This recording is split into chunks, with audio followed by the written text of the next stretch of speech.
just follow up on that. Sure, Tom, point. go I ahead. mean, are you satisfied with the credibility of what the Israelis are saying about, I mean, because you quoted their claim about a number of militants being in the building, and they've published pictures and names of people they've said have been, in their words, eliminated. Are you happy with the credibility of that information?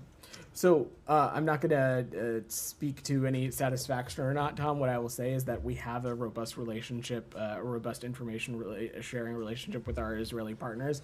And when things like this happen over the course of this conflict, we have solicited more and additional information from the IDF, and that relationship will continue. What I can say broad. Verify independently.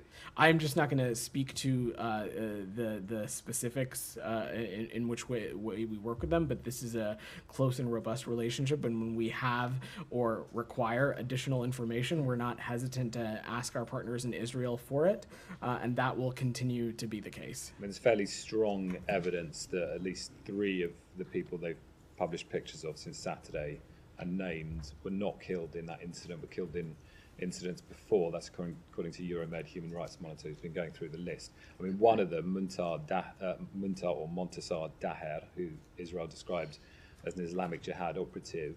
I mean, you can go on Facebook and see the picture of him being mourned as being dead was from the day before, with a relative or a friend saying that was in an airstrike on an apartment west of Gaza City, so a completely different incident. I mean, do you verify these things? Tom, I will let the IDF speak to its own operations, and as I said, we have a very close information sharing relationship with our partners in Israel. I'll let them speak to their own operations, but again, there is a clear, provable track record of Hamas using civilians as human shields, co-locating itself amongst civilian infrastructure. That does not minimize the moral and strategic imperative that Israel has to minimize civilian casualties, but they do have a clear track record of doing this. And as I said, protected facilities may lose their status when they are utilized by combatants in this way. But there's also a moral and strategic imperative for the information to be accurate and credible after the fact, because it may or may not justify an international humanitarian law. So I think, you know, what Sean was talking about effectively was the issue of proportionality. If you have many, many dozens of civilians killed,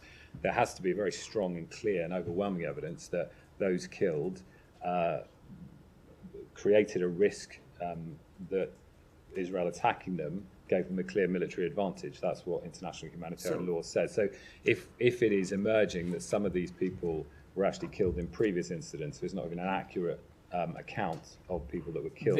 There is of course a moral and strategic imperative to make sure that any operation that's being conducted is rooted in salient, accurate, and most up-to-date information. That would be the case not just for Israel, but for any country that has a military. But again, as it relates to the details around this, I'm not going to get into the operations, and I will let our partners in Israel speak to it.